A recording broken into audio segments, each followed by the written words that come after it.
Hello everybody. In this video, we will learn Ward-Leonard method of speed control of DC motor. I'm Sonakshi Raik. This experiment we'll be explaining in three parts. The first part consists of the purpose of this experiment, the apparatus required, and the theory behind the experiment. Also, I'll explain the connection diagram and the basic principle behind the experiment or behind this method will be explained in the theory part. Later, in the second part, we will deal with the circuit connection, and also the conduction of this experiment will be explained in detail.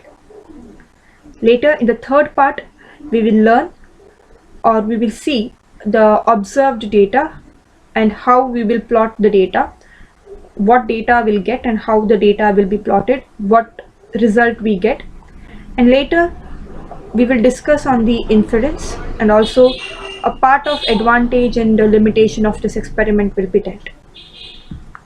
So starting with the purpose of this experiment, a Ward-Leonard method is one of the speed control method.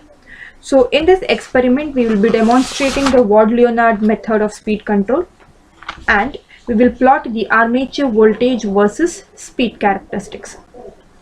So these are the different instruments that is required to conduct this experiment here. So we need a moving coil voltmeter of a range 0 to 300 volts. We need moving iron voltmeter of 0 to 600 volt. We need moving coil ammeter of 0 to 2 amps. So two such ammeters are required. We require a variable rheostat of 0 to 230 ohms, 1.7 amps. Two such rheostats are required. So this is the connection diagram. So before I'll explain the connection diagram, I'll give the basic principle behind the Ward-Leonard method. The Ward-Leonard method works on the principle of armature control. So we are actually controlling the armature voltage of the motor, and then we can control the speed of the motor, because we know that the speed of the motor is directly proportional to the armature voltage. We increase the armature voltage, the speed increases. We decrease the armature voltage, the speed decreases. Now this armature voltage will be controlled by the supply voltage that is given to the motor. Now this supply voltage is supplied by a DC generator. The DC generator will be supplying the voltage to the DC motor. So here we are actually controlling the terminal voltage, or I can say induced voltage of the generator, which will in turn vary the armature voltage of the motor. So here, how do we vary the terminal voltage or the induced voltage of the generator?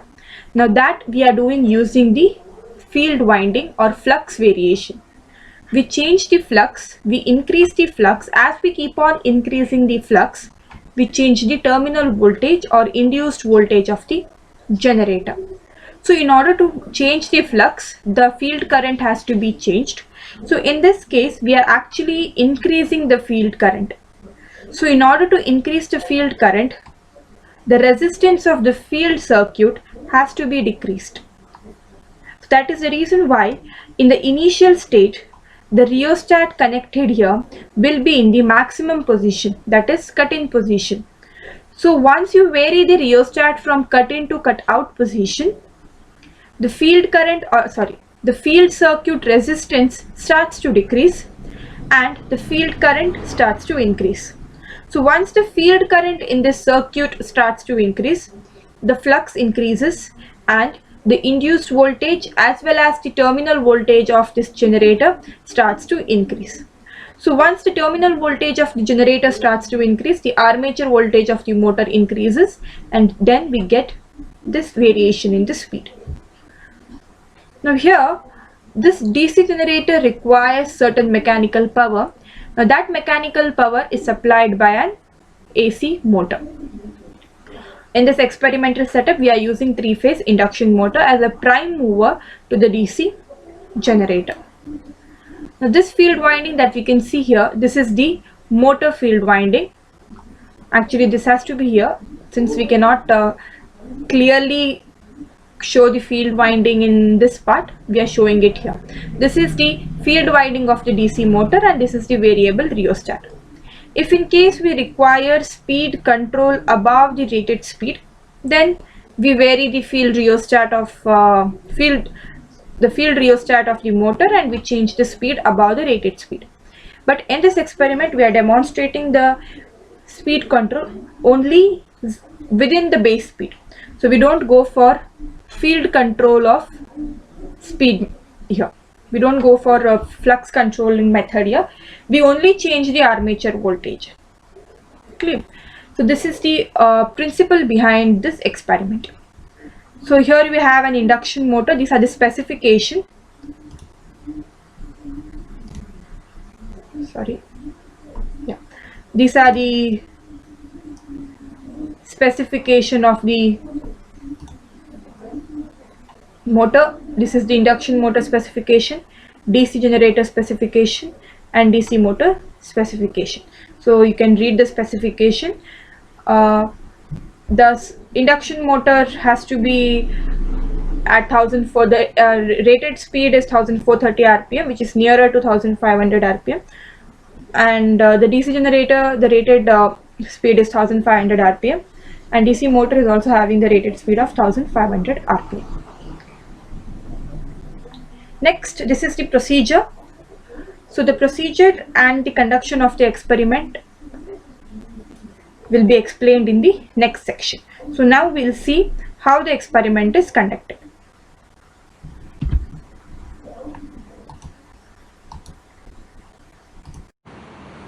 Okay.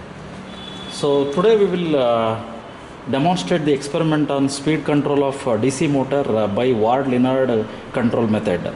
This is the laboratory setup for conduction of the experiment, and in this experiment we need equipments induction motor, DC generator, and DC shunt motor.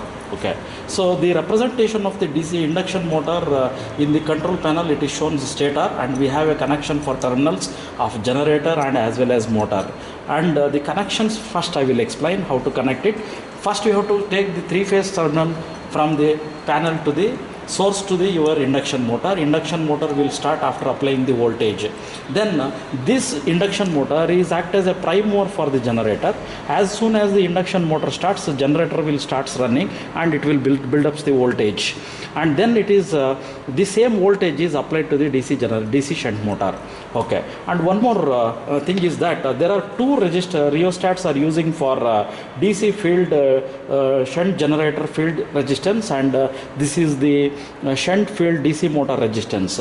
So this is in cut-in position, this is in cut-out position. In this connection, basically centrifugal switch is the one important thing is to change the terminals of a generator terminal to the motor terminals. So here we need to conduct the experiment for two direction. One is forward direction of speed control and reverse direction of speed control. First we have to keep it in zero position initially. As soon as we will conduct the experiment, then we will switch into the first one for forward direction, and then you have to switch on for 2 number, that is for reverse direction. So now this is the connection, so where both the shunt generator field rheostats are connected to your DC supply, because this is the source for the excitation. Okay, and centrifugal switch is made to the connection for the armature terminals of both shunt generator and the shunt motor. So now we will start the experiment. So I told this is a cut-in position, this is in cut-out position. Now we will start the induction motor by switching on the supply. Switch on the supply, three-phase supply. So the motor, induction motor starts rotating. This is the speed of an induction motor, and coupled to the generator starts building it is not still building up the voltage because the excitation is not given. Okay, so now we have to switch on the double pole single throw switch, that is DPST, and now the excitation coming to the generator. Okay, so stop now. Okay. So now the excitation will be supplied through a DC source. As soon as your DPST on, then the field excitation is available for the generator. Hence the voltage is developed across the generator. Now you can see that this meter showing the current, field excitation current, and there is a voltage build up 180 volts is there. So now in order to achieve this speed control, now you know that the N is proportional to EB by phi. So phi is the flux, field flux in the motor basically. Thus that we will keep it is constant because we are not varying the field of the DC motor, so that it is a constant flux will be there. And now we are varying the DC excitation generator of the field, so that the voltage we can vary across the generator. The same will be applied across the shunt motor. Now I am varying the field of a excitation of a generator. In turns it will build up the voltage. You can see through this meter. Okay, you vary the excitation. As soon as excitation is varies, then it will it will build up the voltage across the generator. It is applied to this. Now centrifugal switches, I will keep it to the one position. So motor will start the generating. Now the motor is running. So now the field is available. Now the voltage is available to the DC motor, that is in the forward direction. So now the motor is rotating in a forward direction. Now you can control the speed of a motor by varying the excitation of a generator. In turns it will build up the voltage. So if the voltage varies, then the speed is also varies. Now the speed is 1266 is there. Now excitation is varies of the generator side. So the voltage is built up across the generator. It is applied to the motor. Then the speed is also varies. So as soon as the voltage increases, it is directly proportional to the speed, so that the excitation varies. At each step you have to note down the reading. At each step of this excitation, so you note down the armature voltage as well as the DC motor speed. So this is in the forward direction because centrifugal switch is in the first position. So here now the motor is rotating in a clockwise direction, forward direction. So this is the one side of the experiment. So next the reverse direction, you have to keep it in the original position. This rheostat, keep it in the original position. And switch should be close to 0.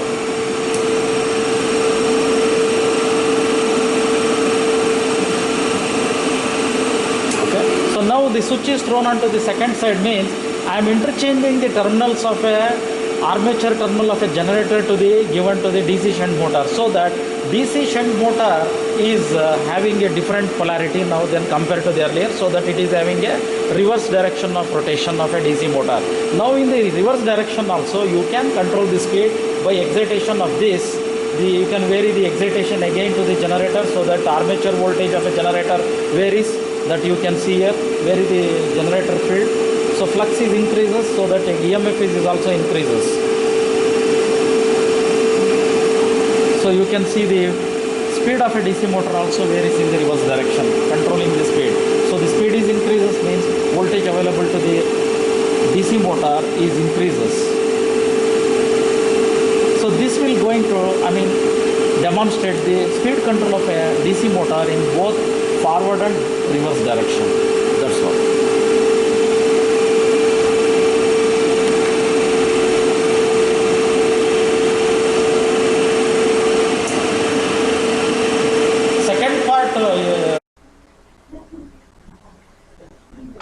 In the previous part, we have demonstrated the experiment.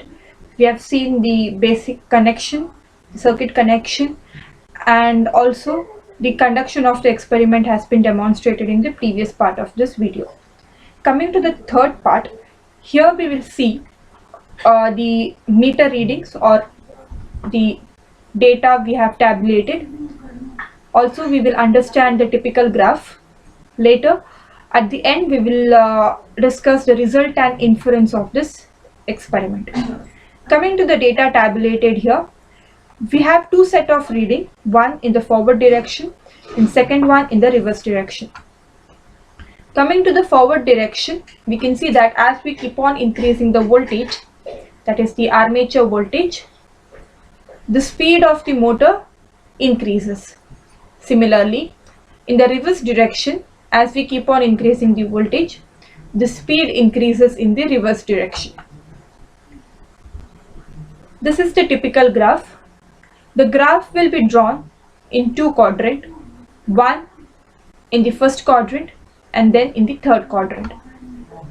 Now in first quadrant we'll have forward voltage applied, that is to the armature of the motor a forward voltage will be applied and we'll get the speed in the forward direction.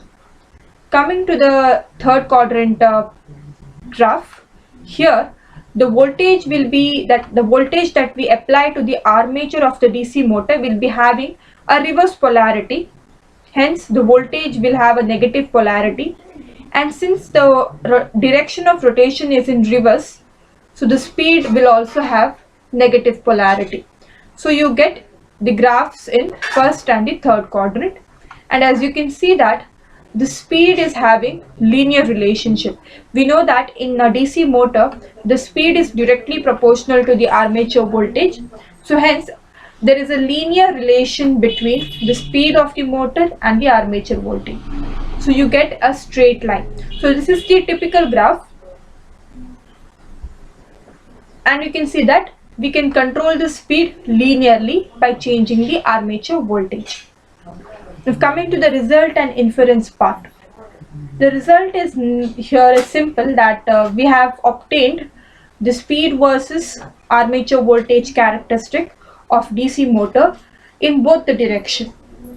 Coming to the inference, so before I start with the inference or before I conclude the experiment, I'll explain few advantages and limitation of this experiment, so that will include the inference part also.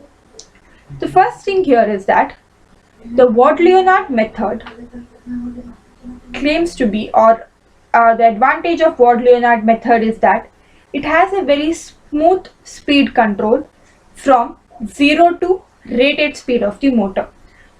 So if you want to change this speed from 0 to its rated speed, you can smoothly vary the speed in case of Ward-Leonard method. Also, the speed regulation is very good compared to other methods. Other methods are that we've seen in the previous cycle, the rheostatic control. And also, since we are not using any rheostat or external resistance in the armature circuit of the motor, we can say that the efficiency of this motor is much better than the other method. And one more advantage of this method is that the speed can be controlled in both the direction, both in forward as well as in the reverse direction. So keeping this in mind, the application of Ward-Leonard method lies in cranes, elevators, paper mills, etc. because these are the applications where you require both forward and reverse speed control. So Ward-Leonard method can be used to control the speed. Coming to the disadvantage of this disadvantage of this method is that you require 2 additional machines to control the speed. You need a DC generator to give supply to the DC motor, and you need an AC motor or any other auxiliary motor to run the DC generator. So 2 additional DC motors are required. This increases the cost of this method. It also increases the floor area requirement, like it takes more space. So these are the disadvantages of this method.